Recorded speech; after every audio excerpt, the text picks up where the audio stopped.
My beloved brothers and sisters, there are moments in life when it feels as if everything has stopped working. No job, no opportunities, no open doors. You apply everywhere and yet silence answers your prayers. But I want to tell you something today. When nothing seems to move on earth, heaven is moving on your behalf. You see, God is not preparing a job for you. He is preparing you for your calling. Sometimes He delays your employment to train your faith. He removes the paycheck so that you can learn to trust His provision. Because if you only depend on your salary, you will never know the joy of depending on your Savior. In the book of Genesis, Joseph was thrown into a pit, then into prison, yet those were not demotions. They were divine transitions. You may be in your pit season now, but remember this. The pit is only the pathway to the palace. God does not see you as jobless. He sees you as in training. He is building character, molding patience, and teaching obedience. Because before He promotes you publicly, He must prepare you privately. Do not despise the season of waiting. In waiting, God whispers. In silence, He shapes. In stillness, He speaks destiny. What looks like delay is divine design. If you trust Him, your future will not just bring employment, it will bring empowerment. You will not only earn a living, you will live a life of divine assignment. So stop saying, I'm looking for a job. Instead say, I'm walking into God's plan, for your steps are ordered. Your future is written, and your purpose is greater than your paycheck. When we face seasons of waiting, silence, or disappointment, it is easy to believe that God has forgotten us. We pray, we work hard, and yet things seem delayed. The promotion doesn't come, the business doesn't grow, and the opportunities seem to vanish one by one. In those moments, the heart whispers, maybe God said no, but what if the delay is not a denial? What if the waiting is the classroom where God teaches you the most powerful lessons of your destiny? Every delay in God's plan carries purpose, and every season of stillness carries unseen preparation. When God delays something in your life, it's not because He wants to punish you, it's because He wants to prepare you.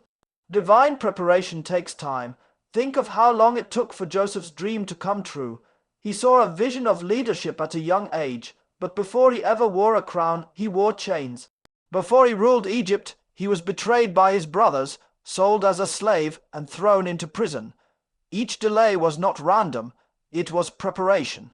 In the pit, Joseph learned humility. In Potiphar's house, he learned responsibility. In prison, he learned patience. And when the right time came, God elevated him in one day. The pit did not destroy him, it refined him. That is how God works. When it feels like He is doing nothing, He is actually doing His deepest work within you. Many people mistake delay for rejection, but God's timing is not our timing. Sometimes He withholds what you are praying for because the blessing is too big for your current capacity. If He gave it too soon, you might lose it. God is more interested in building your character than your comfort. He is not only preparing the blessing for you, He is preparing you for the blessing. A farmer does not plant a seed and harvest it the next day. The seed must die, take root, and grow beneath the soil where no one sees. In that hidden place, the miracle is forming. Likewise, when you cannot see progress, trust that God is working beneath the surface of your life. When you pray and nothing happens, do not lose faith.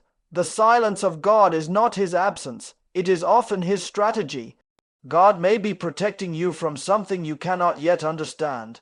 Many times, what we call delay is actually divine protection. Maybe the job you wanted would have drained your spirit, or the opportunity you desired would have distracted you from your true calling. God sees the full picture, and when He says not yet, it is because He is aligning your future with His perfect will.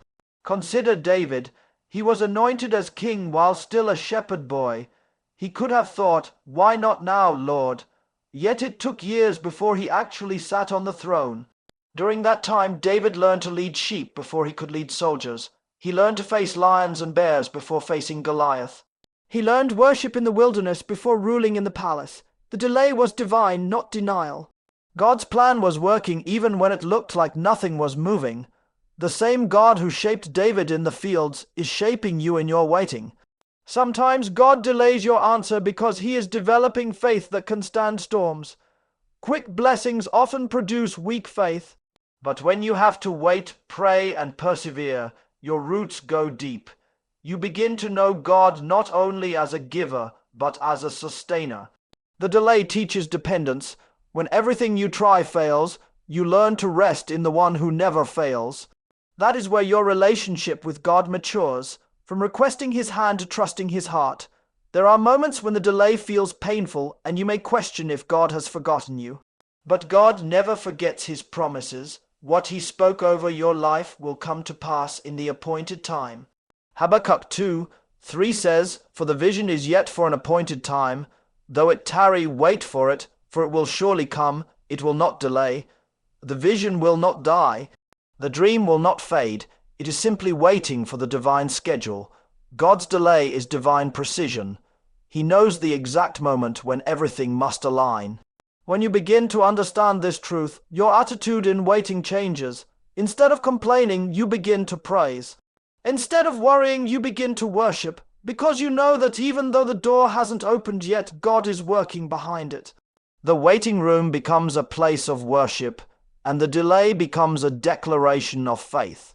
God uses this time to strengthen you, shape you, and separate you from anything that is not meant for your destiny. Every person used mightily by God went through a season of divine delay. Moses waited 40 years in the desert before leading Israel. Abraham waited 25 years for Isaac.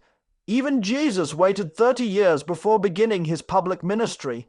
God always prepares His servants before He promotes them, so if you are in a season of delay, do not despair. It means God is not done with you. He is still preparing you for something greater. When the right time comes, everything will shift suddenly. The door that remained shut will swing open with ease. The favor that seemed distant will overflow. You will realize that the waiting was not wasted. It was working for you. God's delay is divine preparation, not denial. Trust the process, stay faithful in the waiting, and remember, your destiny is being built in silence. What God has promised will come, not a day early and not a day late, but right on His perfect time. In life, many people define their worth by their job title, salary, or position in society. They chase opportunities, submit resumes, and feel discouraged when doors don't open. But what if the delay or rejection is not about your lack of qualification, but about God's higher preparation? You are not simply being hired for a position, you are being trained for a purpose. God's vision for your life is far greater than a job description. It is a divine calling that requires development, refinement, and transformation before manifestation. When God begins to prepare someone for purpose, He doesn't start by giving them power or position. He starts by shaping their heart. Look at Moses.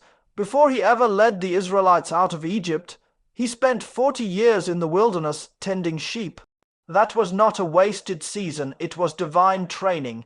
Moses learned humility, patience, and leadership in solitude before facing Pharaoh in public. In the same way, when it seems like you're stuck in an ordinary place, doing an ordinary task, understand this. God often uses the ordinary to prepare you for the extraordinary. The waiting, the struggle, and the unseen work are all part of your divine education. God's training process is often uncomfortable because purpose is heavy. He cannot entrust great responsibility to a person whose character is untested. A job may use your skills, but purpose uses your soul. That's why before David became a king, he was a shepherd. Before Joseph became a ruler, he was a prisoner. Before Peter became an apostle, he was a fisherman. God uses hidden seasons to prepare His chosen ones. In those moments, you learn to listen, to obey, and to trust when nothing makes sense. The pain you are feeling is not punishment. It is preparation for what's coming. When you are hired for a job, you are trained for a task. But when God calls you to purpose, He trains you for transformation. Jobs can be lost, but purpose can never be taken away. It is eternal, rooted in who you are, not in what you do. God doesn't want you to depend on a paycheck. He wants you to depend on His plan. That's why sometimes He allows your earthly stability to shake, so you can discover divine stability. You might lose a job, but you will never lose your calling. The same God who provided for you yesterday will lead you into something greater tomorrow. When you see people succeeding while you are still struggling, it's easy to feel forgotten. But remember, everyone's training timeline is different. Some are trained for a sprint, others are trained for a marathon. You may be in a longer season because your calling requires deeper preparation. God doesn't build skyscrapers with the same speed He builds small houses. The foundation must go deeper. The more significant your purpose, the deeper your foundation must be. Every test, every delay, every disappointment is a tool God uses to strengthen your spiritual muscles for the journey ahead. During this training, God will sometimes isolate you. He will remove certain relationships, positions, and distractions from your life. It may feel lonely, but solitude is where vision is born. When you stop depending on people's approval and start listening to God's voice, your purpose begins to unfold. The wilderness becomes a workshop for destiny. There, God teaches you lessons you could never learn in comfort.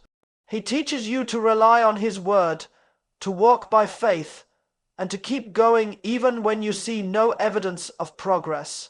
The preparation is not wasted, it's sacred. Think about Joseph again. He had dreams of greatness, but before reaching the palace, he faced betrayal, slavery, and imprisonment. Every stage was God's classroom. In Potiphar's house, Joseph learned leadership and integrity. In prison, he learned interpretation and patience. By the time he stood before Pharaoh, he wasn't just a dreamer. He was a man molded by divine discipline.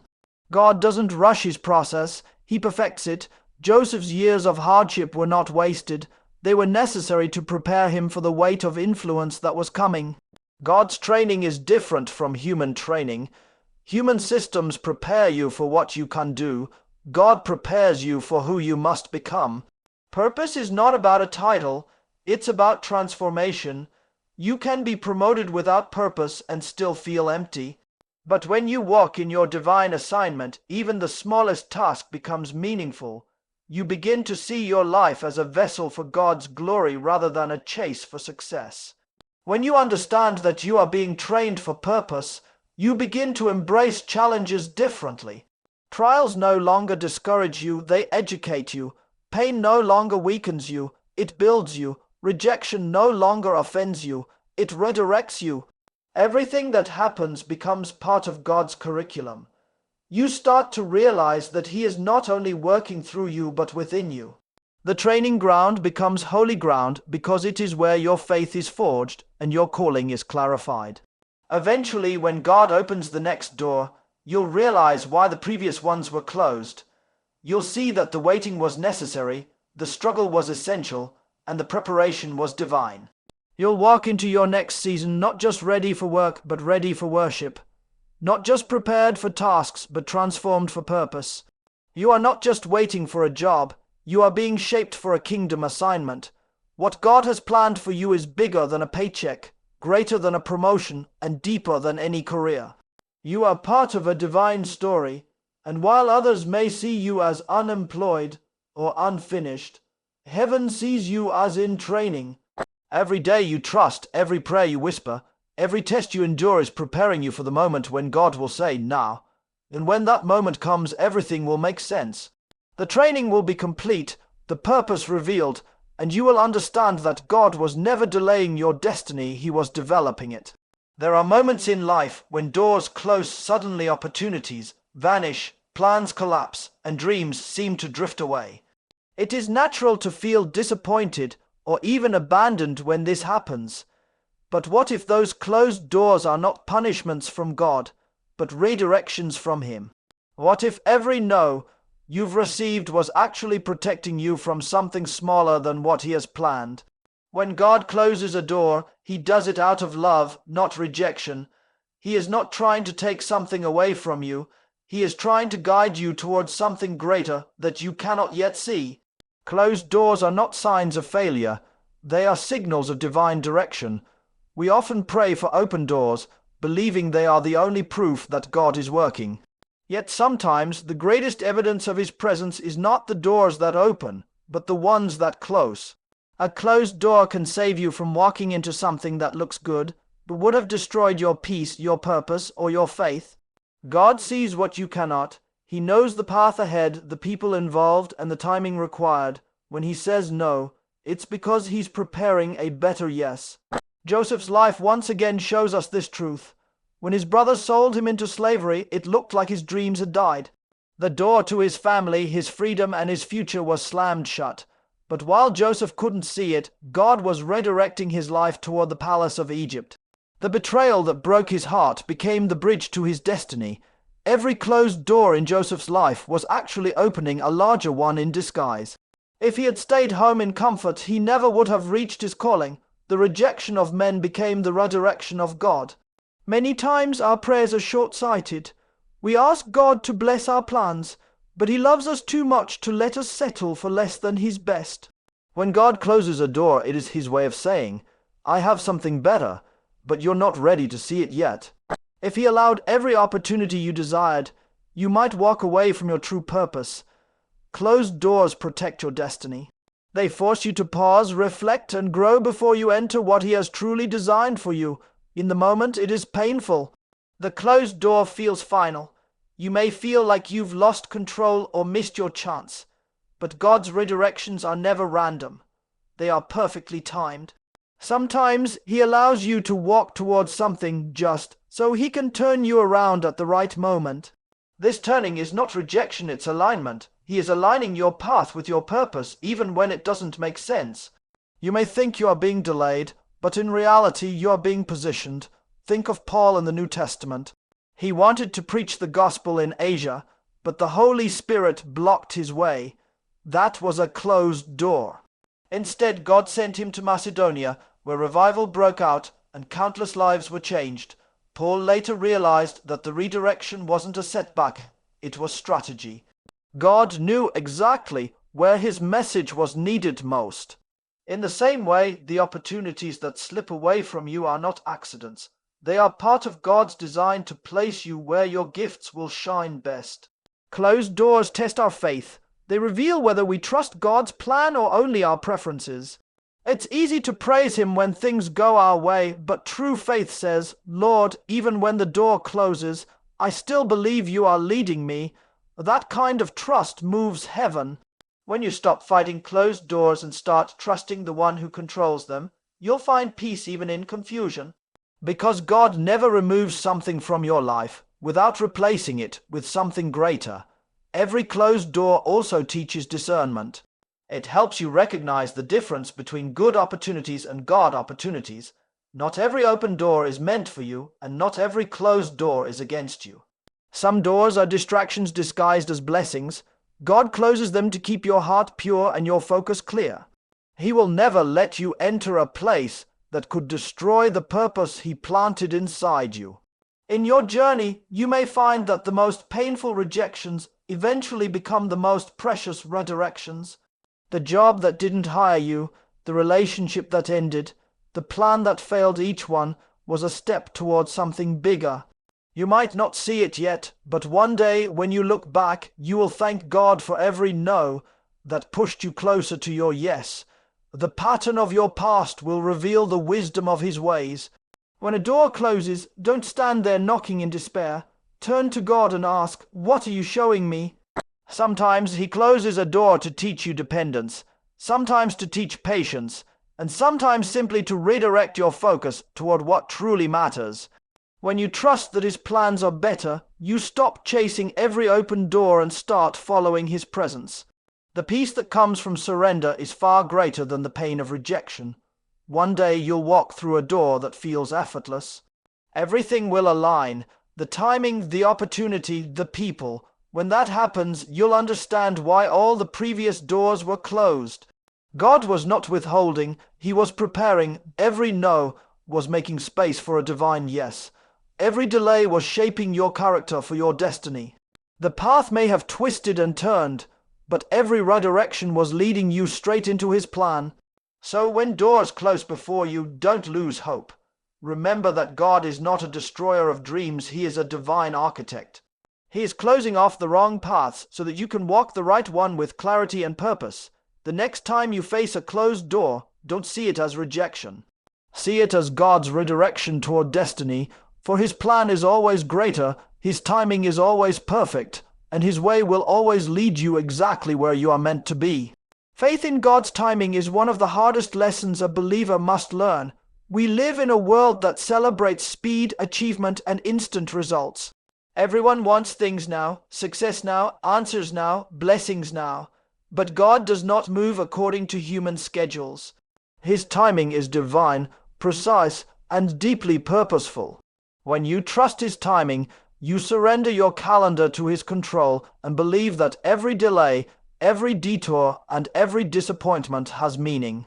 Faith in God's timing opens the door to supernatural opportunities because it aligns your heart with His eternal plan. When you look through the Bible, every person who walked in divine destiny first had to walk through divine waiting. Abraham was promised a son but waited 25 years before Isaac was born.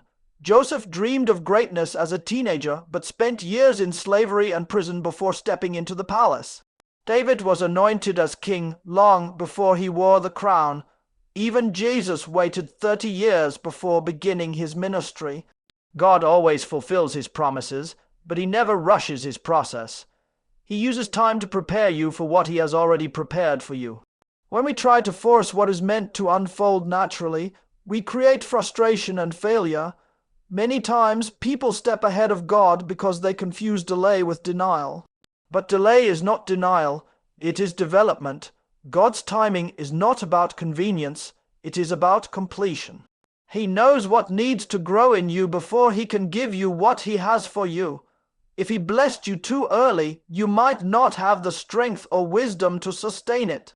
Waiting seasons refine your character, stretch your faith, and prepare your heart for responsibility. Faith in God's timing is not passive, it is active trust. It means you keep praying when you don't see results. You keep believing when everything looks impossible. You keep obeying even when your obedience doesn't seem to produce immediate fruit. Faith says, God, I don't see it yet, but I know you're working. That kind of faith opens supernatural doors because heaven responds to trust. When you wait faithfully, God moves powerfully. In our impatience, we often settle for what is good instead of waiting for what is great. We chase opportunities that look promising but are outside God's appointed time. Like Abraham and Sarah, we try to help God fulfill His promise, and in doing so, we create unnecessary pain. When they grew impatient waiting for Isaac, they took matters into their own hands and gave birth to Ishmael. Ishmael represented human timing, Isaac represented divine timing. The difference between the two was not just years, it was destiny. What you birth in impatience will always bring struggle, but what you birth in faith will bring peace. Faith in God's timing teaches you to rest while you wait. Rest does not mean doing nothing, it means trusting completely. It's the peace that says, even if it hasn't happened yet, I know it will. When you truly believe God's promises, you stop panicking about the clock. You realize that the Creator of time cannot be late. Every season of your life has a purpose, and God's timing weaves all those seasons into a perfect story. Sometimes the reason God delays is because He's working on things you can't see. He might be preparing the right people, aligning the right circumstances, or protecting you from unseen dangers. If He opened certain doors too soon, they could destroy you. But when He opens them at the right time, they bless you beyond measure. What looks like waiting on your end is often working on His. God is not slow. He is strategic. When you choose to trust His timing, you stop measuring progress by human standards. You begin to live by divine rhythm. You no longer need to compare yourself to others or fear being left behind. The path God designed for you is unique. Just because someone else reached their destination before you doesn't mean you're late. It simply means your route is different. What God has prepared for you cannot be taken by anyone else. It is reserved, sealed, and waiting for the appointed time. Faith in God's timing also protects you from disappointment. When you truly believe that God controls every detail, you stop labeling things as failures. What looks like loss today may turn out to be protection tomorrow. What feels like delay now may be the very thing that saves you later. Every unanswered prayer, every closed door, and every not yet from God carries wisdom. When you trust His timing, you learn to thank Him not just for what He gives, but also for what He withholds. There comes a moment when, after all the waiting and believing, God moves suddenly. That's the beauty of His timing. It feels slow for years and then happens all at once. Joseph waited for over a decade, and in one day he went from prisoner to prime minister. David waited years in caves, and then, in one moment, stepped into the throne room. The supernatural often happens in an instant, but it follows years of faithful waiting. When your heart stays steady in the waiting, you are preparing the ground for divine acceleration. Faith in God's timing does not mean the absence of struggle. It means finding peace in the middle of uncertainty. It means choosing to trust even when nothing makes sense. God never forgets His promises, and He never ignores faith. When you remain steadfast in the waiting, you attract divine favor. At the appointed time, the opportunity will come to you. You won't have to chase it. The door will open naturally because it will recognize your preparation. So if you're in a season of waiting, do not lose heart. Heaven's clock runs differently from ours, but it is always on schedule. Keep believing, keep praying, keep trusting. Every second of waiting is shaping your destiny. When the right time comes, the blessing will not just meet your expectations, it will exceed them. God's timing is never late, never early, always perfect. And when faith holds hands with patience, miracles always follow.